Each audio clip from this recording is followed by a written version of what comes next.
அன்புக்குரியவர்களே, இந்த நாளிலும் கர்த்தருடைய வார்த்தையின் மூலமாக உங்களை சந்திப்பதில் உள்ளபடியே கர்த்தருக்குள்ளே மகிழுகிறேன், கர்த்தரை துதிக்கிறேன், கர்த்தரை புகழ்கிறேன். கர்த்தருடைய சபையின் அவசியத்தையும் கூடி வருதலின் நோக்கத்தையும் நேற்றைய தினத்தில் நம்ம அதிகமாக அழுத்தமாக பார்த்தோம். வரக்கூடாது என்பதற்காக சிலர் கொடுக்கக்கூடிய காரணங்கள் ரொம்ப ஆச்சரியமான காரணங்கள். நானே தேவனுடைய ஆலயமாக இருக்கிறேன், வீட்டில் கூடி தொழுது கொண்டால் போதாதா? எங்கெல்லாம் தொழுது கொள்ளுறோமோ அப்போல்லாம் கர்த்தர் சமயமாக இருக்கிறாரு. ஏன் வீட்டிலே தொழுது கொண்டா ஒரு யூடியூப்லேயோ ஒரு டிவி ஆராதனைலையோ அதில் இருந்து நான் திருப்தி அடைஞ்சால் போதாதா? ஏன் சபைக்கு போகணும்? சபையில் நிறைய சண்டை இருக்குதே, நிறைய பிரிவினைகள் இருக்குதே, நிறைய போராட்டம் இருக்குதே, இதில் நானும் ஒரு ஆள் போய் சண்டைக்காரனோடு உட்காந்து நான் ஏன் ஆராதிக்கணும்? அங்கே பல கேள்விகள் நம்ம கேட்டு நேற்று தினத்தில் சில வசனங்களை கொஞ்சம் கடுமையாக நான் எச்சரித்து சொல்லிய வசனங்களுக்கு சில சாட்சிகளை கர்த்தர் எழுப்ப செய்தார். கர்த்தர் எழுப்பின சாட்சிகளுக்காக, கர்த்தர் கேட்க பண்ணின சாட்சிகளுக்காய் கர்த்தரை துதிக்கிறேன், ஸ்தோத்தரிக்கிறேன். இந்த நாள் கூட அதனுடைய தொடர்ச்சியாகவே தியானிப்போம். வாசிக்கிறேன். எபிரேயர் 10 அதிகாரம் 25 வசனத்தை வாசிக்கிறேன். சபை கூடி வருதலை சிலர் விட்டு விடுகிறது போல நாமும் விட்டு விடாமல் ஒருவருக்கொருவர் புத்தி சொல்ல கடவோம். சபை கூடி வருதலை விட்டு விடாமல், சபை கூடி வருதலை சிலர் விட்டுறாங்க. ஆனால் நம்ம விட்டுறக்கூடாது. நம்ம ஒருத்தருக்கு ஒருத்தர் புத்தி சொல்லுவோம். ஏன் விடுறோம், ஏன் விடக்கூடாது அப்படின்றதுக்கு சில வசனங்களை இன்றைக்கு நான் ஆதாரமாக காட்ட விரும்புகிறேன். எபேசியர்கள் நிருபம், அப்போஸ்தலனாகிய பவுல் அதை அழுத்தமாக எழுதுகிறார். எபேசியர்கள் நிருபம் 5 அதிகாரம் 23 வசனத்தின் மேல் பகுதி நான் வாசிக்கிறேன். கிறிஸ்து சபைக்கு தலைவராயிருக்கிறாரே, அங்கு தலையாகிய கிறிஸ்துவை தொழுது கொள்ளும்படி நான் போகிறேன், அவரை பார்க்க போகிறேன். இதை அதே எபேசியர்கள் நிருபம் 3 அதிகாரம் 10 வசனத்தை நான் வாசிக்கிறேன். உன்னதங்களில் உள்ள துரைத்தனங்களுக்கும் அதிகாரங்களுக்கும் அவருடைய அனந்த ஞானமானது சபையின் மூலமாக இப்பொழுது தெரிய வரும் பொருட்டாக. சபையில் கர்த்தருடைய அனந்த ஞானம் வெளிப்படும். நீங்கள் கேட்கலாம், எங்கள் ஊழியக்காரர் ரட்சிக்கப்படலை, எங்கள் ஊழியக்காரர் அபிஷேகம் வரல, எங்கள் ஊழியக்காரர் அந்நிய பாஷை பேச மாட்டார், பல கேள்விகளை கேட்கலாம். நாம் உண்மையாய் தேவனை ஆராதிப்போம் என்றால் ஆண்டவர் என் கூட பேசணும்னு சொன்னால் கோழியை கொண்டும் கர்த்தர் பேசுவார், கழுதையை கொண்டும் கர்த்தர் இடைபடுவார்.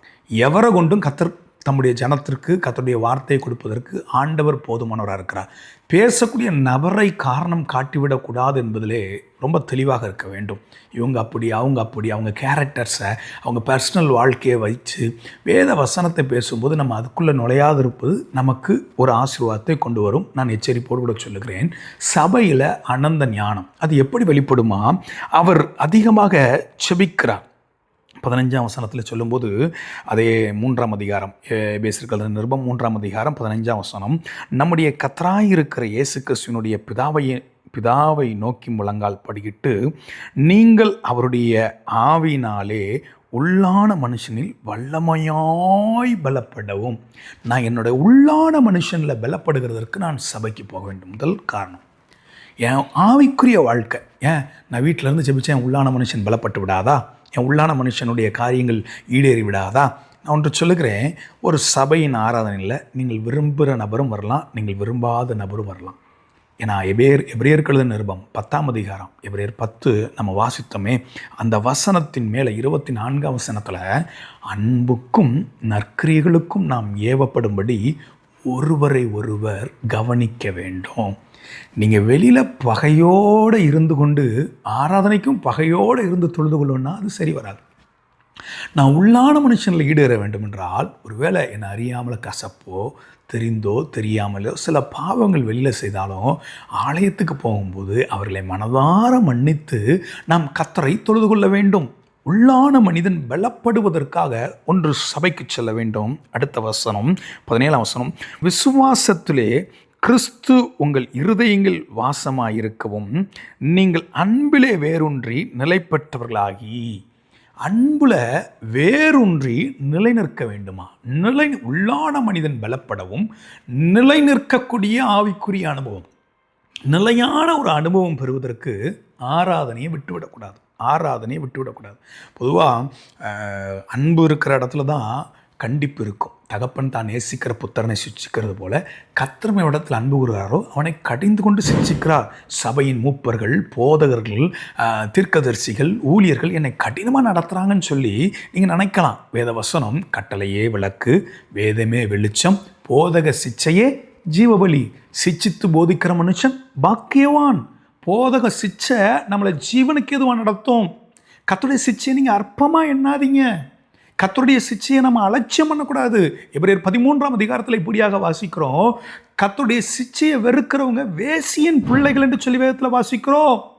நான் எச்சரிப்போடு கூட சொல்லுகிறேன், நம்ம படுவோமானால், நாம் தேவன் வார்த்தையின் மூலமாக கண்டிக்கப்படுவோம் என்றால், தேவனுடைய வார்த்தையின் மூலமாக எச்சரிக்கப்படுவோம் என்றால், அவருடைய புத்திரர்களாக இருக்கிறோம் என்று சொல்லி வேதவசனம் சொல்லுகிறது. தொடர்ந்து நீங்கள் வாசிப்பீர்கள் என்றால் 18ஆம் வசனம், சகல பரிசுத்தவான்களோடு கூட கிறிஸ்துவினுடைய அன்பின் அகலமும் நீளமும் ஆழமும் உயரமும் இன்னதென்று உணர்ந்து.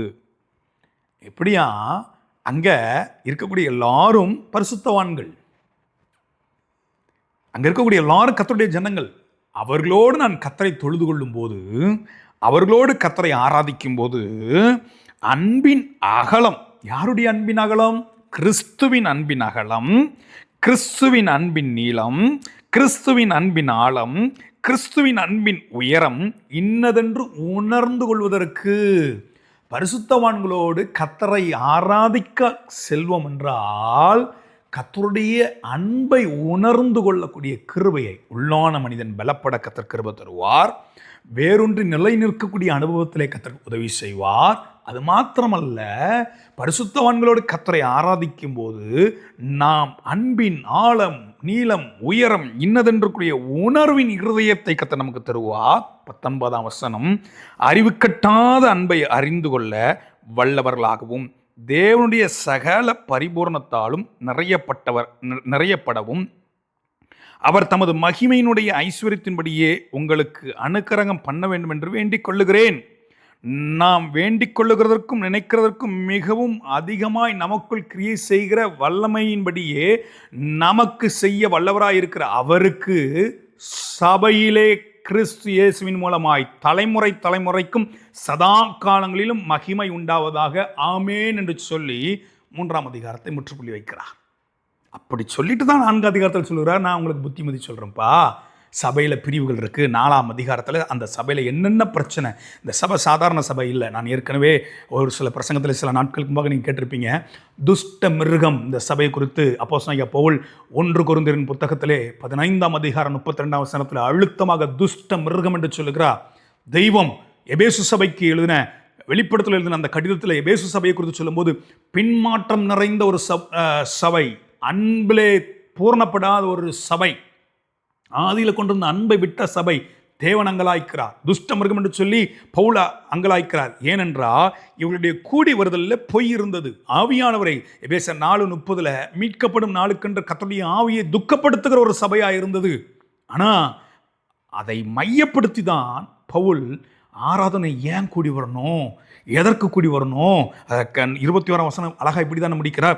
சபையிலே கிறிஸ்து இயேசுவின் மூலமாய் தலைமுறை தலைமுறைக்கும் சதா காலங்களிலும் மகிமை உண்டாவதாக. சபையிலே கிறிஸ்து மகிமை அடைய வேண்டும். அந்த நோக்கத்தோடு கூட நம்ம ஆலயத்துக்கு செல்வோம். சபைக்கு போனால் எனக்கு ஒரு பேர் கிடைக்கும், சபைக்கு போனால் என் விருப்பம் நிறைவேறும், இல்லை இல்லை இல்லை. சபையிலே கர்த்தருடைய விருப்பத்தை நிறைவேற்ற, கர்த்தரை தொழுது கொள்ளுகிறதுக்கு ஆராதிக்க நான் போகிறேன். உணர்வுள்ள இருதயம், வேறொன்றை நினைக்கக்கூடிய இருதயம், அன்பில் நிலை கொண்டு செயல்படக்கூடிய இருதயம், உள்ளான மனுஷனில் பலப்படக்கூடிய இருதயத்தை, பலப்படக்கூடிய அனுபவத்தை கர்த்தர் நமக்கு தருவாராக. பரிசுத்தவான்களோடு கூட நீங்கள் நினைக்கலாம் பகையாளின்னு சொல்லி அவங்கள, ஆனால் வேதம் சொல்லுது அவர்களை பரிசுத்தவான்கள் என்று சொல்லி. ஆலயத்தில் வந்த யாவரையும் நம்முடைய இரத்தத்தினாலே கழுவி சுத்திகரிக்க அவர் போதுமானவராக இருக்கிறார். எந்த பாவத்தையும் மன்னிக்க அவர் போதுமானவராக இருக்கிறார். நினைக்கலாம் பாவம் செஞ்சுட்டு வந்து மன்னிப்பு கேட்குறானே, அந்த கேள்விக்கெலாம் நம்ம இடம் கொடுக்க வேண்டாம்.